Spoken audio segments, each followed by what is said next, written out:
Bulavinaka, Namaste and good evening. Our show tonight will focus on a young man who's battling with life in our beautiful country.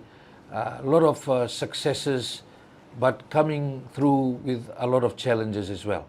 Our story tonight will focus on Apakuki Nalawa, and most of you may know him as Kuki. So Kuki, on behalf of our listeners and viewers, I would like to welcome you on Fiji Village Straight Talk as we look at different issues that matter to the people, and we have had a lot of requests from people to talk to the young people of this nation and how they see what is happening in the country, how they can make a difference for the better that we work together. So thank you again for coming on our show tonight. Thank you so much. Vinaka. Now, who is Kuki and what makes you where you are today? Tarana yanra Apakuki Waisabu Nalawa Turangani Ndronivi Watukalokora with maternal links to Wonolebu, Undu. I grew up in a family of four. The youngest boy with three older sisters and the only boy. It's what makes Kuki. It's like you said, battled a lot of challenges, been through quite a lot. I would say in a short span of time with everything that I've achieved in the music industry, and just blessed throughout the journey with just a lot of good support from family, from friends, and a lot of lessons learned. So just also blessed with being brought up with both my parents, who have been a pillar of my strength, guiding me throughout my years growing up, and also with support from my family and my kids. Just a lot to be grateful for. I'm really grateful for this opportunity because I don't see a lot of young Fijian men being given the platform to share their experience over like a full interview. This is something that I've been wanting to also open up about with my experience. I've been through quite a lot, mentally, physically, emotionally, and for young Fijian men to be vulnerable and open up, this is a really good opportunity. So I'm actually grateful, and I thank you for this opportunity for me to come and share a bit of my story, and hopefully it inspires others. Tonight, Fiji Village Straight Talk will have a different feel to it because we also will have, since we are in Kuki's studio, so why not also ask Kuki to sing a few songs, and he will be singing a few songs for you tonight, and the songs that he has chosen also have a meaning behind them, and also it's connected to what he will be talking about. So Kuki, if you can talk about your life while growing up here in this country. I guess I would say I grew up in a good family. My parents were very hardworking. They both were working parents. My dad, he had a lot of land management background. He straight from Form 6 in RKS. He had already, he used to tell us a story. Before he sat for his Form 6 exams, he already was given a job offer from, I believe it was NLTB at the time. So he did his exams, without any care. He actually failed his exams, but he had his first job. From then on, he was just involved in land management and working throughout NLTB. Then he moved to Lambasa, where he met my beautiful mom. She was working at BNZ, and then my older siblings were born, and then they eventually moved to Lotoka, and that's where the youngest was born, and that's where Kuki was born. That was 21 years ago, I wish. That was back in 1989. So yeah, grew up in Lautoka, and then born in Lautoka, and then moved over to Suva. You know, just a normal working parents' child.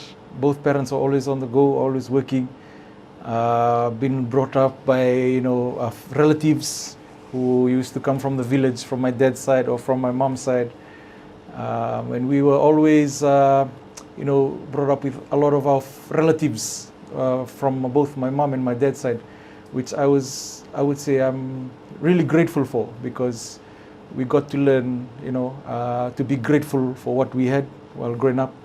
You know, most of our cousins and coming from the village, who would go to boarding school or would go to different schools in the capital, my parents would take them on and look after them, and, you know, send them off to school, pay for their school fees, and that really taught us, you know, to be grateful for what we had, and for me to be grateful for my parents, and that set a really good example for me, knowing that, you know, this is the standard that I need to set when I have a family, and this is what I should be doing, and, you know, I need to not only look after my kids, but also try and set an example to look after, you know, other relatives, and do whatever we can to help. So I went to primary school in Marist Brothers Primary School, from class 1 to class 8. I was privileged to be given the deputy head boy's role in Marist Primary, and also privileged to be accepted to Marist Brothers High School. So my childhood friend is Timothy Solomon, who's He's part of your band. He's part of the band. So Timothy came to Marist Primary back in class 7. So we met each other then, and we happened to move into the same neighborhood in Namandi Heights. So we were neighbors, childhood friends, and yeah, so we grew up together. Yeah, so went on to Marist Brothers High School. I did 2 years in Marist High. Unfortunately, wasn't according to the plans that, you know, my parents had for me, or which I had for myself. Because back in 2015, we came back from a trip to New Zealand, and I noticed A personal trip? it was a personal trip. Yes, I went with my siblings, and I got back and I noticed my right hip was feeling funny. You know, it had a sort of like there was a bone that was taken out, and it was really hard to explain. So I found it very hard to walk, and it reached the point where the pain was so unbearable. I could not walk. I was bedridden. I remember my parents had taken a trip to Levuka for a church conference, and when they got back, my auntie was looking after me, and they saw I was in so much pain and in bed I couldn't even walk. And How old were you? I was 15 years old. 15 years old at the time. You know, bright future, promising. You know, I thought that I would enjoy high school, go through, you know, sports. I did sports. I did athletics. Was in the Maris squad. Did rugby. I played for the Maris under 15 back then. So I thought, you know, this is going to be like a really good experience for me going through high school. But unfortunately, I think God had different plans for my life. Yeah, I was actually bedridden for quite a long time. Taken to hospital, taken to specialists to scan, to do X-rays, and they Couldn't find anything? couldn't find anything. Yeah, and it literally felt like there was like my hip was taken out. Like when I try and walk, even my siblings would make fun of me because I was sort of like doing a gangster lean, but they didn't know how much pain I was in. But yeah, man, I'm so grateful for my parents, you know, the patience that they had, being working parents. And my dad would literally carry me, you know, to the bathroom, carry me to the toilet, carry me to have a shower and stuff. And, you know, being a lanky kid, being in so much pain, it was definitely a life-changing experience for me.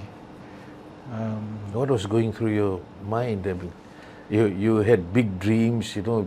Definitely. You're saying you were in the athletics team, you were in the rugby team, Yeah. you're doing well academically, Everything Yeah. was set out, and Everything was set out, not to boast, but coming through from primary school, class 1 to class 8, I was always like in the top 5.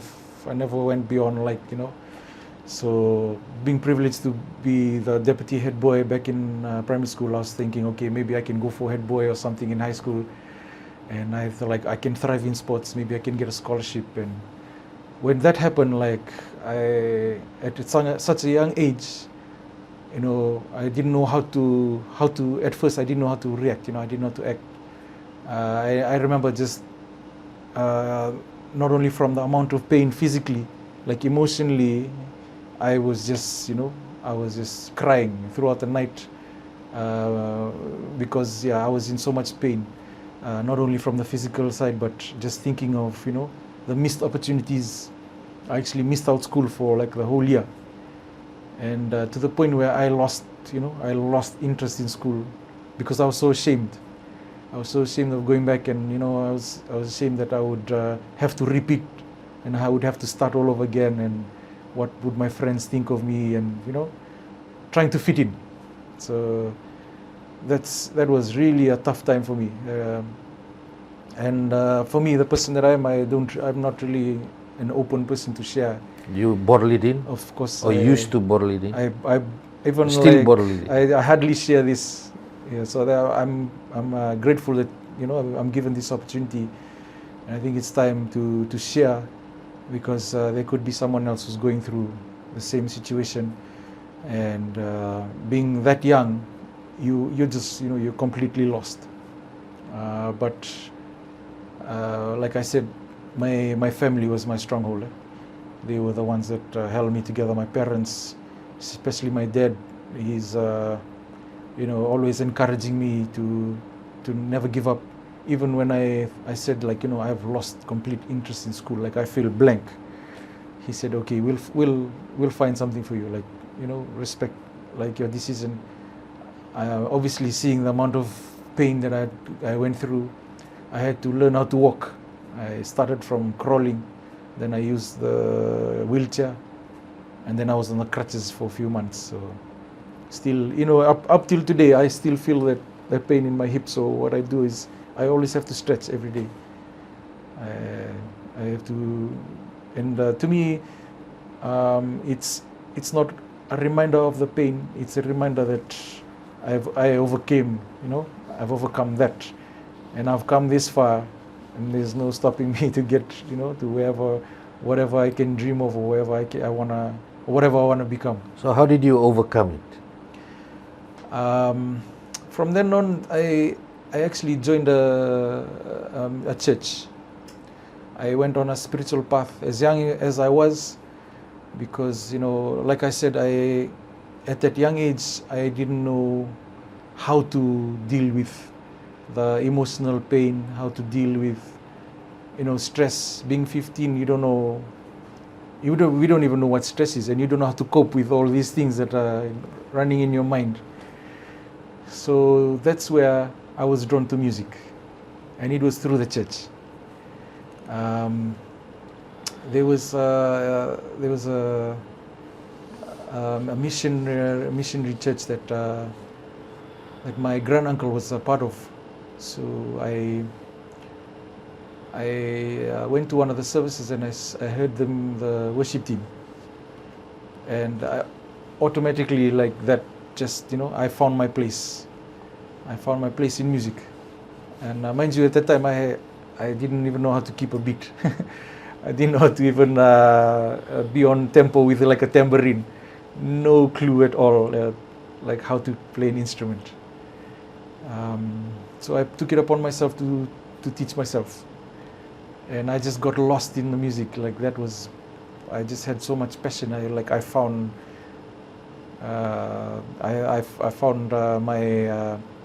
my outlet.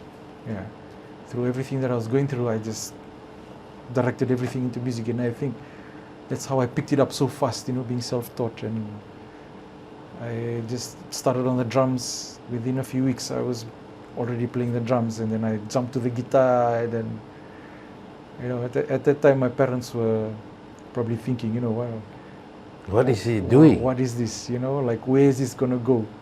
Obviously, because there's, we hear stories. There's no future in music. There's no future in the music industry in Fiji. It's practically dead. But that's why I just thank the Lord for my parents. They trusted the process. They trusted what God had planned, even though it didn't seem like there was anything in it. I believe that it was just a process that it was prepared for me. So that was pretty much my childhood, and coming to think of it, like actually sitting down, thinking back, I'm overwhelmed and at how far I've come. Yeah. You're watching Fiji Village Straight Talk. I'm Vijay Narayan. We are in the Inside Out and Residence studio, outside our studio, our normal studio, and we'll finish off this segment with a song from Kuki, original, called Let Go, and I'll hand it over to him to explain and then sing. Right, this first song is called Let Go. Sometimes you go through things or you overcome certain situations in life. It's best to just let things go. Hope you enjoy this one.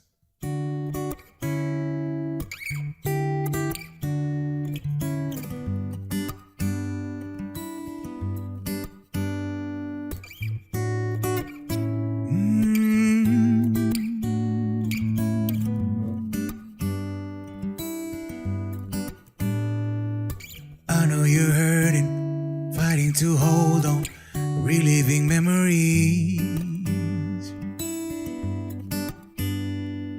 You're coming to terms with the way things have turned to. No, I've seen it all before. When it feels like the world is too much to hold, can't take the weight off your shoulders. I'll be here with you, right next to you. I'll be your strength and recovery. And I know that life can really take a toll.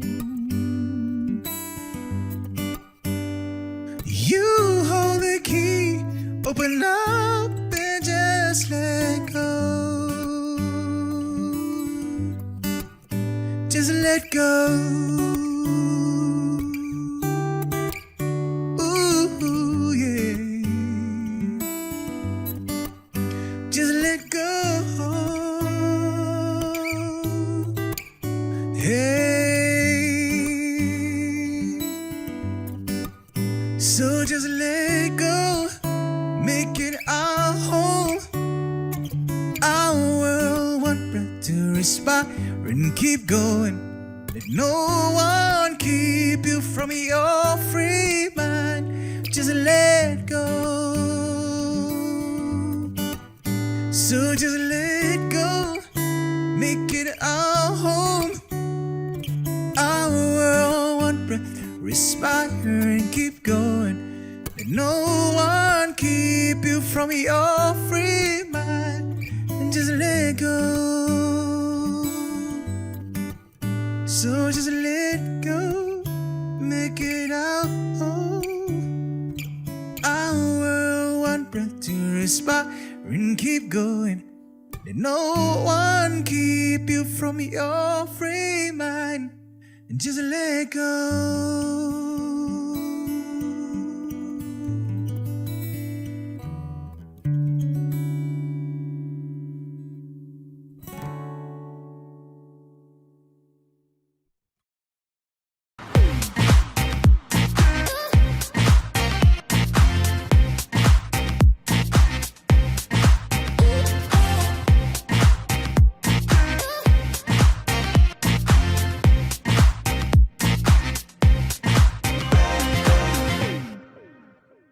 About 20 years ago, we had a major drug bust, and you would remember, you would have been part of the operations at Laudala Beach. A lot of people in Fiji did not know what was methamphetamine.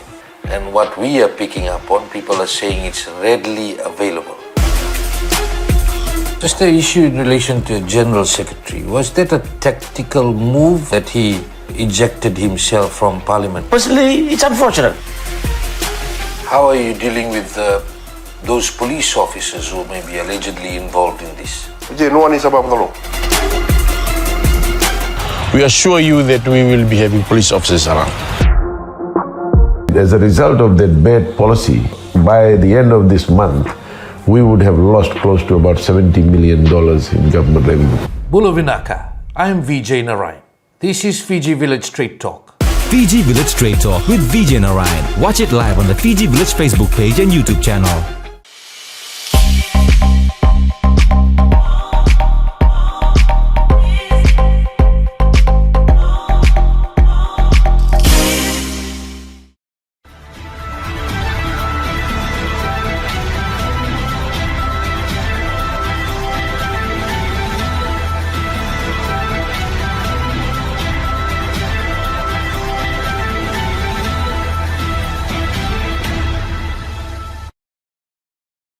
Welcome back. You're watching Fiji Village Straight Talk. I'm Vijay Narayan. Our guest tonight, Kuki, who's a well-known musician now, talking about his journey, not just about his musical journey, but about his life as a young Fijian growing up in our country, the challenges that have come, personal challenges as he spoke about, and how he has managed to overcome them.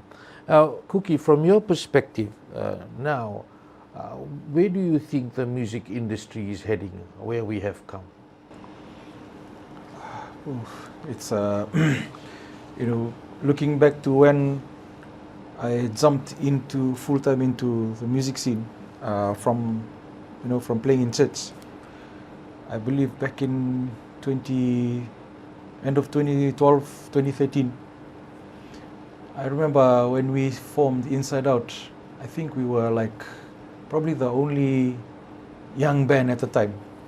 No one at the time was thinking, we should form a band, we should get into music. This can be like a career path.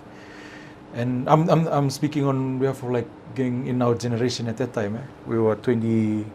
Because there was a lull. There were a few big bands, yes. And then there was a big period that lull, we yeah. didn't have any bands. There was no. We remember Nem and Tale were the only ones that were, that were hype in the scene and doing live gigs and stuff, especially for live musicians. Live gigging musicians. So, yeah, at that time we looked around and we were saying, man, we're the only ones in our generation that are doing this. How, where will this go? So we thought, let's put our heads together. We had no experience. We didn't know how to operate as a business, but we knew where we wanted to be. We knew that we wanted to do this full time, and we knew that eventually the three other guys who were working full time at the time, eventually we want them to, for all of us to, take this on as a full time gig, and as like our livelihood, because we had so much passion and we had that connection between the four of us. We didn't want to lose it, so that was like our drive. And fast forward, 10 years later, if you would ask us today and say, do you think, if you would ask us back then, and say, do you think from 10 years from now would you still be doing the same thing? I would say yes, because this is what we wanted to be.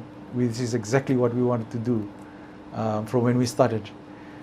And to see the amount of talent that has come out in the past few years, especially out of COVID, man, it's amazing.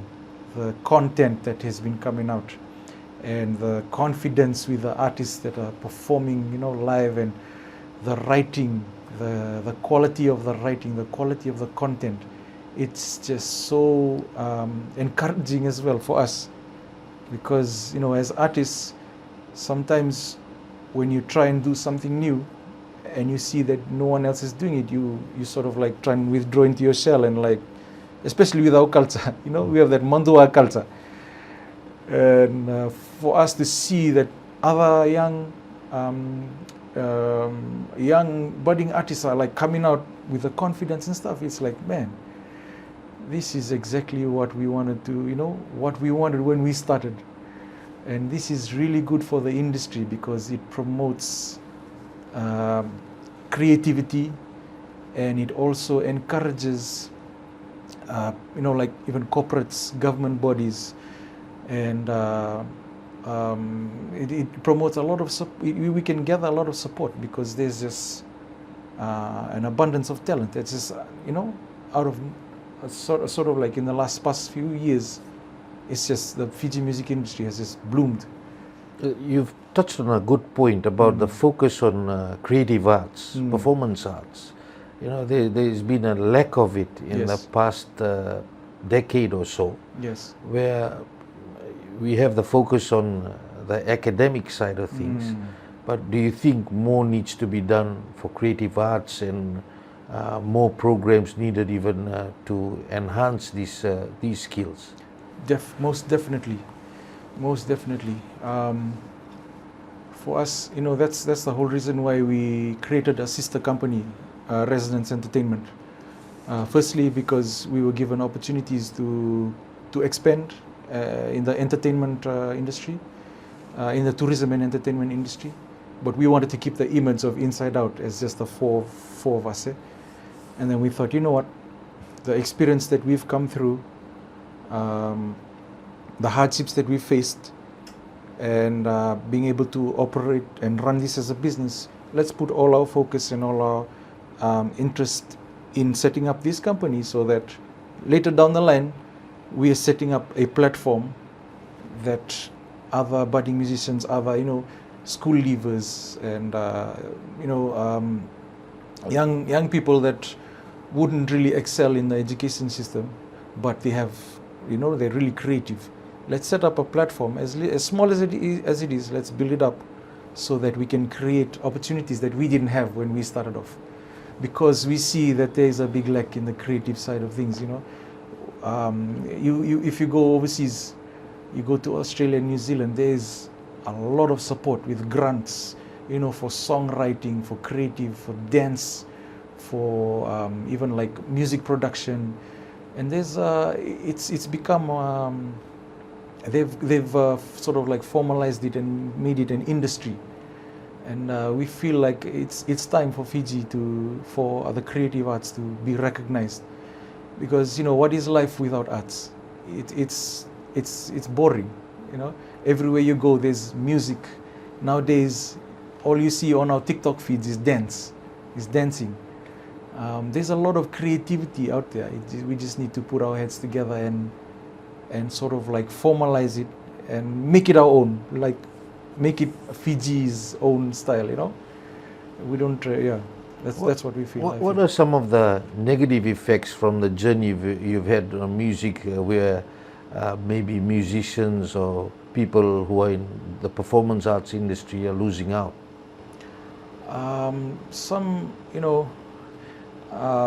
To be honest, I feel like we are our worst enemies. When I say this, it's Fijians, because we doubt ourselves so much that we put that doubt, or shall I say like insecurities, on other people. When somebody comes up with something, the first thing we do is we try and cut it down, because either we didn't think of it, or we thought of it and we didn't come out first. It's that insecurity that that stops us from growing. I feel like one of the negative things that we've faced was negativity from our own. When we like, for an example, we're saying, oh, we want to make a life out of doing music. The first response is, you can't do that. No one's done it before, Or rather than, okay, that's interesting. How can we help? Or what ideas do you have? How can we build from what you already have?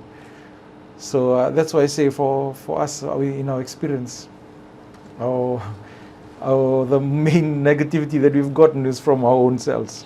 And that started from us.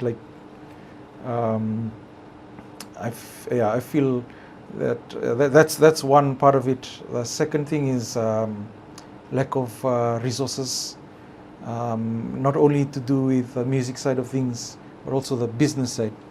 For musicians, we don't really take it upon ourselves to view this as an actual business, and there's lack of resources out there for entrepreneurs to learn the simple things like invoicing and tax returns, and even setting up your operating as a company. You almost need like a center for Yes. for people to just go and get educated on all of this. Yes, entrepreneurship, and that goes across even not only in the music industry. I believe in small businesses and entrepreneurs that probably do handicraft, woodworking stuff. There's a lot of carpentry and stuff like that. It's just access to knowledge about how to run the business. COVID affected everybody. No one can say that COVID didn't affect me. Yes. How did COVID affect you personally? Personally, it was really tough because we just set up Resonance Entertainment from 2017 into 2018, and we were sort of like earmarking it to, or expecting it to bloom after 2 or 3 years, and we were just hitting that, or we were just on a roll with like our contracts, getting in, signing in artists, and setting up our gear. And then end of 2019, the borders shut, and most of our work was linked with tourism. For me personally, I was more worried about my staff rather than me, because I was blessed that at least my wife had a full-time job, and we had a lot of musicians that were full-time and that were relying on tourism and the gigs and events.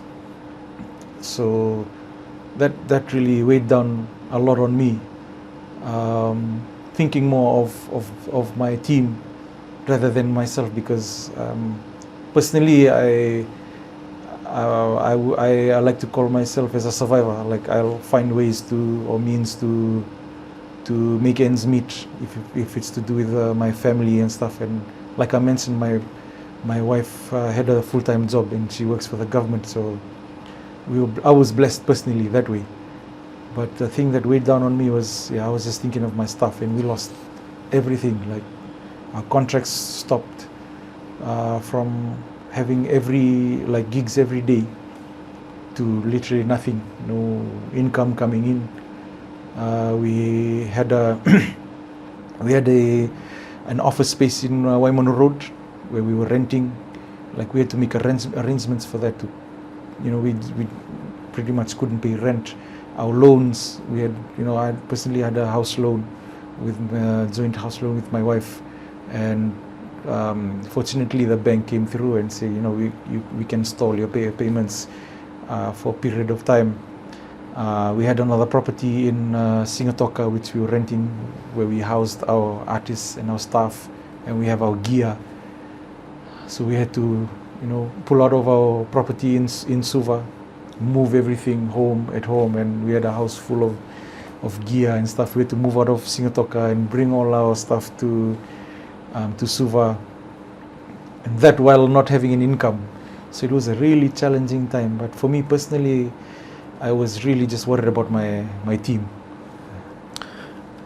It's been said that after COVID, it started during COVID, but after COVID it's gotten worse. Mental health issues and depression. You've been in the industry, you also would have seen that people are severely affected. If you can talk about that, please. Yeah, it's really heartbreaking to see the stats and to see things that are substances, and also the access to it, the easy access. I constantly have this conversation with my boys, my 2 sons, because we see it on social media, and even like our parents' chat groups, where they're sending photos of these things that are easily accessible, and they're going down to the young age of like primary school students. It's really heartbreaking that we've come to this, especially here in Fiji. We've always been known by that slogan, Fiji the way the world should be, and I take pride in that. And when things like this happen, it's heartbreaking. I feel that there's a lot of soul searching that needs to be done. There's a lot of I feel like we're not tapping the root of the problem enough. For me personally, I think that if someone resorts to abusing a substance, then they're lacking something from another end. It could be attention, it could be of their voice not being heard, could be a lot of issues that are linked to their childhood, the upbringing. It's very broad, but I feel that we need to tap down and look into the root of the problem and go back to families. We may not be able to address the issue like overnight, but if there's campaigns, there's programs where we start in schools, in primary schools, and we target families, young families. I don't know, maybe, like I said, speak to parents on for them to talk to their kids on issues. And I feel like there's a thing within I speak on behalf of iTaukei culture. It's that mandua, or sort of the taboo where simple things like telling your kids like, I appreciate you, I love you, things like that. I believe personally they go a long way, and that's what I try to implement with my kids, and I see a big difference, because for my boys, they being boys, and for me growing up as a young man, simple things like from my dad to say, I love you, son, I appreciate you, thank you. Even though my dad was always there for me, but things like that, they go a long way, and they stay with you. So for me personally, those are some things that I think that we need to start normalizing, because when people start to abuse substances and stuff like that, I feel like they're just lacking something. They're lacking probably just attention. They're lacking, their voices not being heard. Something along those lines. Yeah. And that's good timing for before we go on our second break. The timely song for that one that Kuki will sing for us is called VEILOMANI. This song is called VEILOMANI. Ua sivinga na loloma, endu ambao ngana mbula, tango makira nawe kamu, VEILOMANI ngae na rawata. Moya alondei, inawe kangu mona ya alondei. Neba kadengu, na ya lomu mona ya alondei. Bakamba uta, tona ya do babata. Mona numa, VEILOMANI narawa. Hey, together keep hustling, keeping up to the bustling, everybody rushing in. Gotta keep the men's meat, gotta cash them in. Tapping into new fields just to make it in. Feeding babies, send them off to get learning and have them back to a meal never ending in. This is life, this is true, this is how it's been. But we have each other, we can do a lot better. Keep moving, don't stop, don't give it up. Keep dreaming, don't stop, keep your head up. We are stronger together, keep moving up. Kambauta, don't know ya lo babatanga.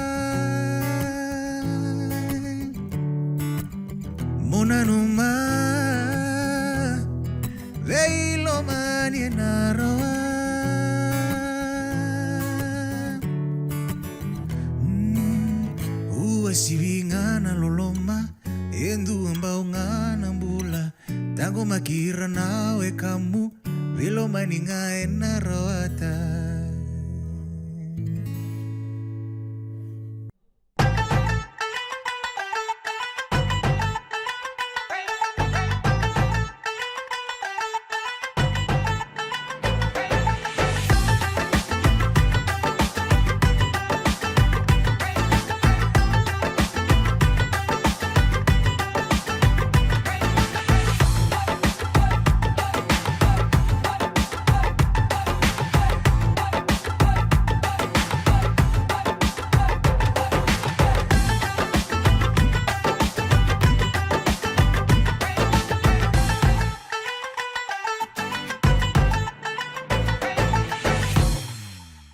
I've always resorted to drugs because of the work that I do as a coping mechanism. You said you started sex work and drugs at the same time? I was 12 years old. Do you believe, based on the current situation, your salary and allowances should be reviewed and reduced? Definitely, I think it should be reviewed to reflect what is there in the market. Is the government of the day promoting nepotism within our community and hatred towards Indo-Fijians? Thank you very much. The answer is no. $1 in $3 of our taxes goes towards servicing our debt. So you can't say it's nothing. There's also the need to do financial inclusion a bit better. What is your message to the people who may rate you as not good enough for finals rugby? Success doesn't just happen overnight. Fiji Village Straight Talk with Vijay Narayan. Watch it on the Fiji Village Facebook page and YouTube channel.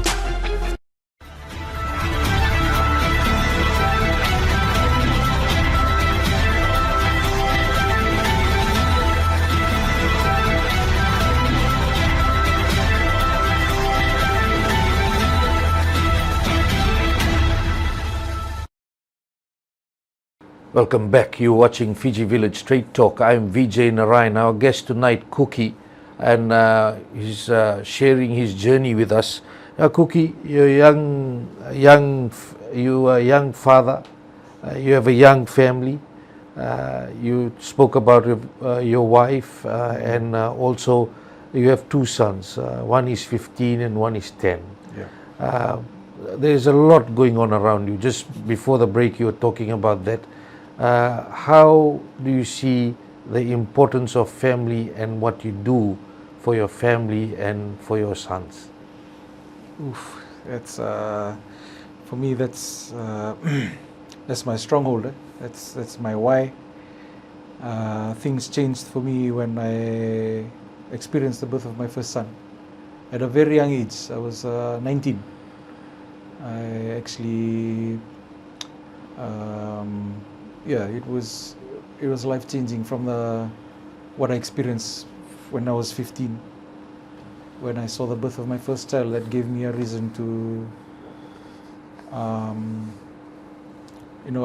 told myself from that, basically, literally from the hospital where I experienced my son coming into this world, I knew that was my purpose.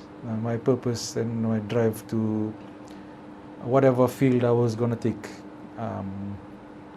that was going to be, I needed to set an example for my son, because I was given a big responsibility of bringing someone into this earth, and that person is going to rely fully on his father for guidance, not only for things to do it at home, like life experiences. So yeah, family is very, very important for me. I cherish every time, even though I'm always on the go, always traveling up and down the West weekly. I always make time for my kids, for my boys, and also for my wife. It's definitely what keeps me going. Apart from the sacrifices that my parents have made for me, my kids, and being a young father, it actually how do I say it, aligned all my plans and everything. Like it's either I swim or I sink. Because, what are some of the challenges as a young father? For me personally, I don't have a formal education. Like I didn't complete school, and I don't have any tertiary experience. So, you know, finding a job was actually hard for me. But I guess I'm blessed with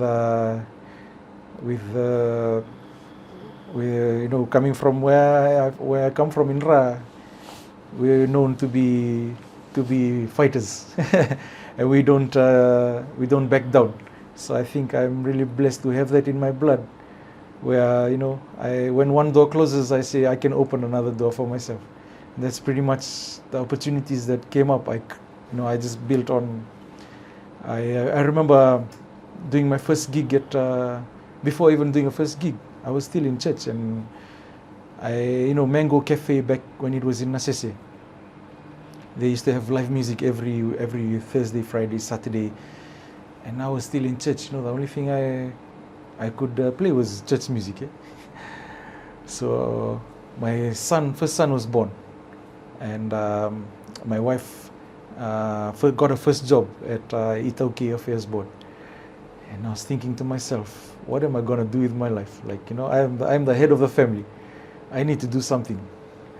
So I took that first step. I remember walking into Mango Cafe, and Clara, the manager, the owner, she was sitting there. I walked up, and then she said, yes, boy. And then I was like, I want to come and audition for a gig.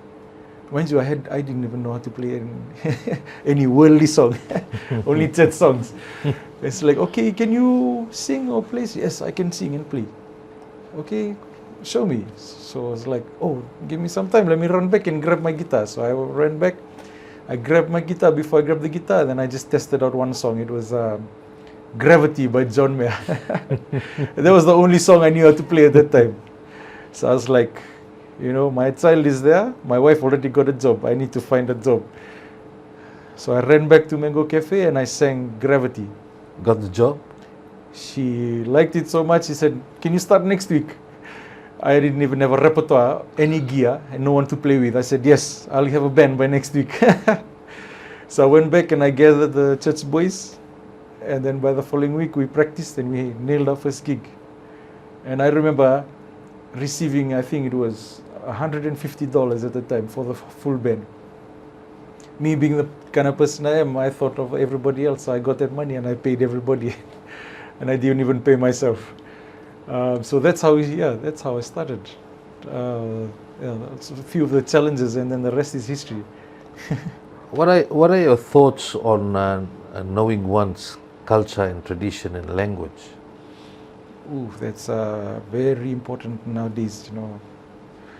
For me personally, I was blessed that my dad only spoke to me in our Ra dialect, and I only knew how to speak in the Bau dialect when I went to school. So I found it hard to communicate with my friends. So I just picked it up on the way. But my dad was very, very strong on culture and on tradition. I'm really blessed that he taught me all the traditional protocols, doing sevu and stuff like that. And that's what I'm truly grateful for my dad. Especially, being brought up in Suva, we'd only go to the village during the school holidays and for like functions and stuff. It really is very important because that's your identity. That's really who you are, and that is one of the reasons too why I created the brand Yanra. For us in Ra, with the 14 provinces around the country, Yanra means good morning. But from where I come from, Yanra is more than good morning. It's an awakening. That's why we say Yanra 24/7. And it goes back to the days of the tribal wars.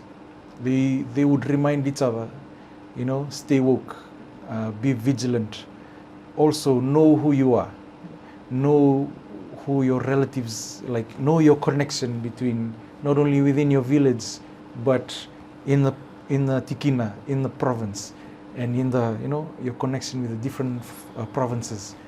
That's how we call each other Matangali, how we call each other Naita, and how we call each other Tauvu. That's I created the brand not only for my province, but for us as a iTaukei to visualize. Whenever you see the brand Yandra, you automatically are reminded that you have to know yourself. That's why our slogan is, it's who you are. You are reminded about where you come from, and it gives you that sense of identity, not only as an iTaukei, but down to where you're originally from.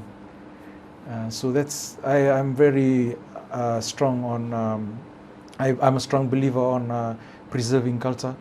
It's why we in our albums, we always try and incorporate songs, iTaukei songs, and encourage bringing in our oral history and putting it into songs, just so that storytelling, yes. There's an issue about some people saying that when one is going through this issue of enhancing their culture or tradition, about the question about racial unity and togetherness, whether that affects or whether both can be enhanced at the same time. What are your thoughts as a young man in Fiji on racial unity and togetherness?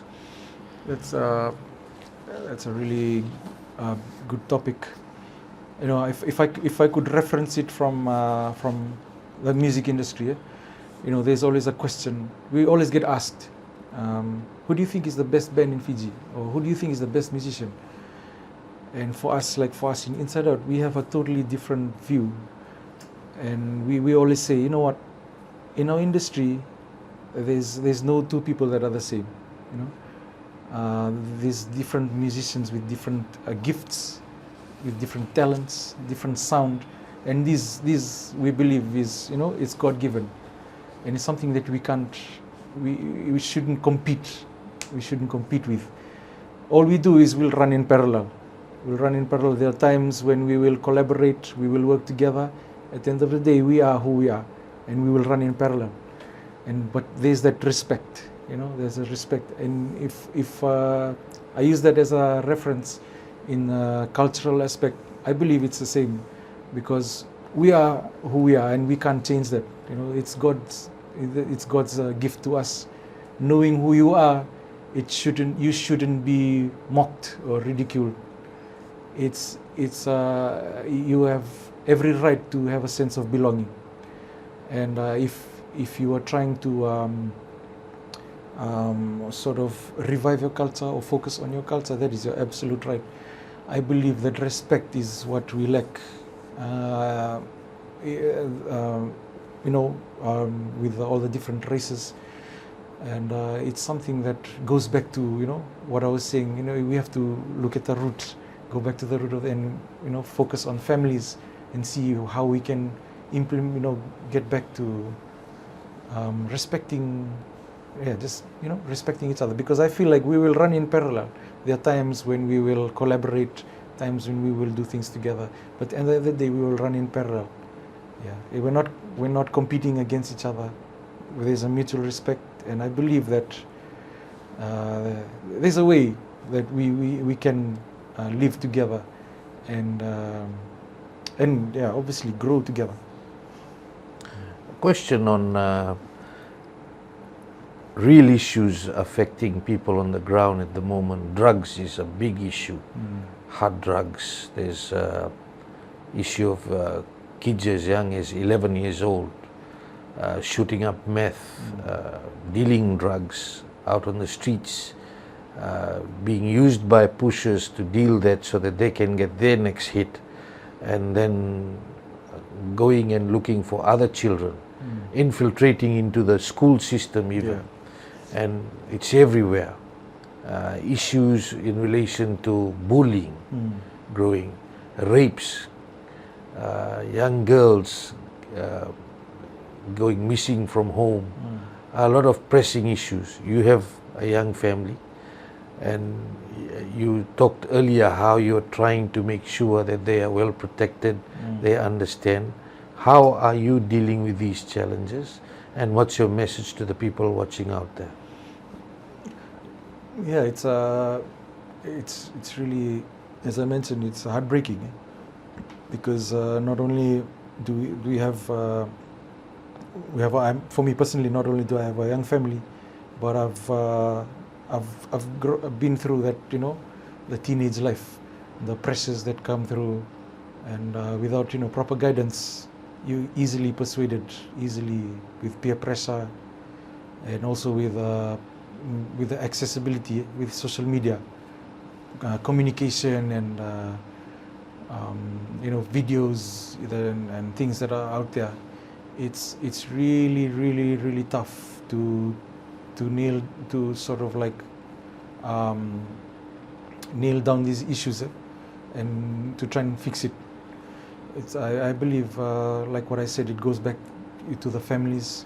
I believe it will go back into the school system, as young as primary school, even if we begin from like preschool. We need to look into programs, or even revamping our education system or curriculum in a way where we're teaching more livelihood and more just sort of like covering things that sort of kids, I don't want to say it badly, but what kids lack from home. It's like balancing out the education system, and the attention that kids don't get from home. Because going back to the root of the problem, a lot of these kids come from broken families, and sort of like it's peer pressure and neighborhoods. I hear like there's gangs. They're seeing what they see on the TV. They're forming gangs, and then they're doing what's this neighborhood rivalry and stuff like that.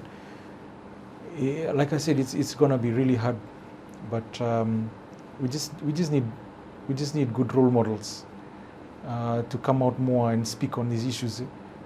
And I feel in the country, the interests, we should target on interests of young kids, which is sports and music. These are the two things where it goes back to sports and creativity side. I feel there's a lot that needs to be done, a lot that can be done, but it'll have to come from the top. Our leaders need to come down and see what's actually happening on the ground, and see ways in where we can engage people in the music industry, people in the sports arena, and get people to speak on these issues and go down, and I don't know, maybe a program or something needs to be done. If you given the chance, would you step up? I would definitely do that. Yes, having a young family, I definitely would give my time into doing these kind of programs, because it's alarming.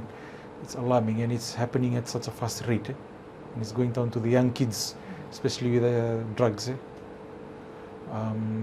So I would definitely be in to create more awareness.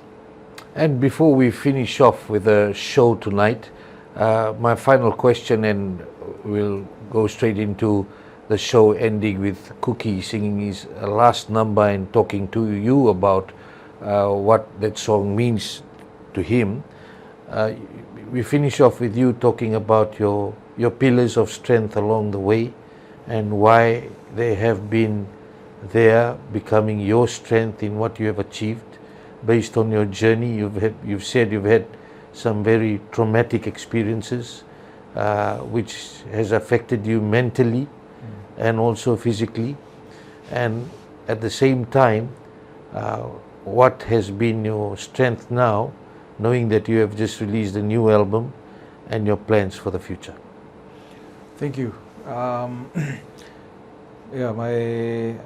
draw my strength from the people around me. Definitely my family. my parents. Unfortunately, I lost my dad in December last year. He was one of my cornerstone, my stronghold. He was my mentor. He set a really good example for me.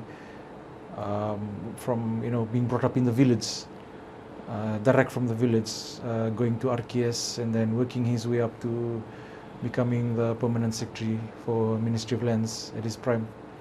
That was truly inspiring. So I took it upon myself to make a name for myself as well in the industry that I was in. So that was definitely one of my biggest inspirations. My mom, always hardworking, and up to my family, my small family, my boys, as I mentioned, my 2 sons, definitely my biggest source of strength and motivation.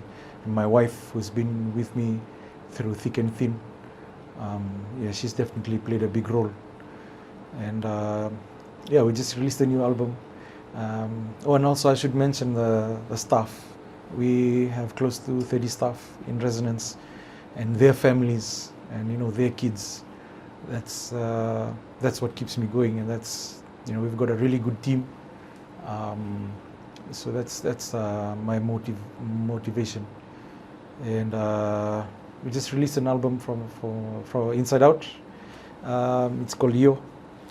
Really excited about that. We're working on a few music videos and a few live shows. And it's just a new direction for Inside Out. We've always wanted to be known by our own sound. That was our goal from the start. So we sort of did things inside out. So we set up our sort of like our welfare. We set up our jobs and to be more secure financially and stuff. And then we reached the point we're like, okay, we finally set up our studio.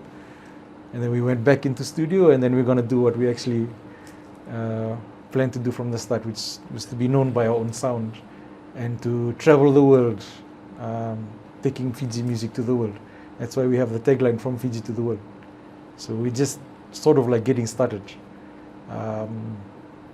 And a lot more music to come.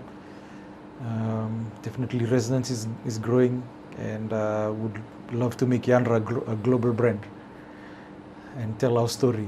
Not only me personally, but us Fijians, tell our story to the world. This last song is called MARAMA, dedicated to all the strong, beautiful, hardworking women out there. Hope you enjoy this one.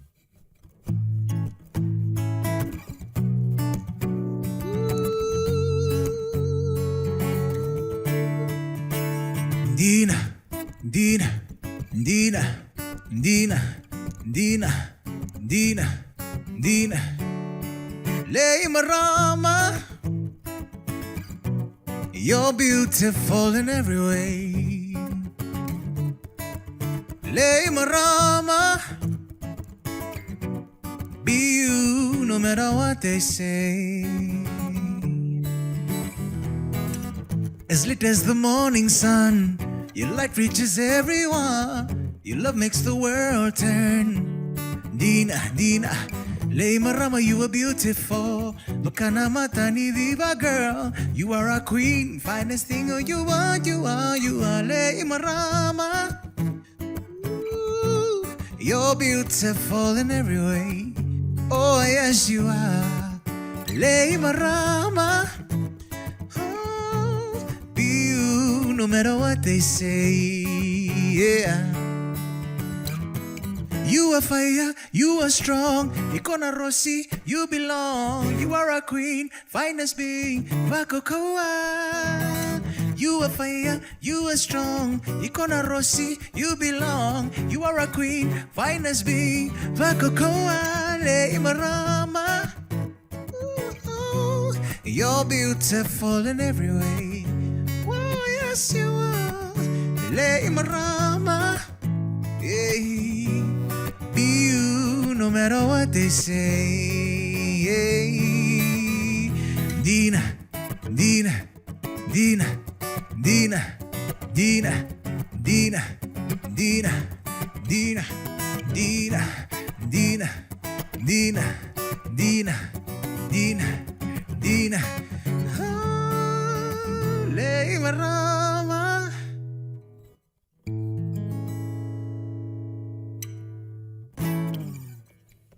Benarkah?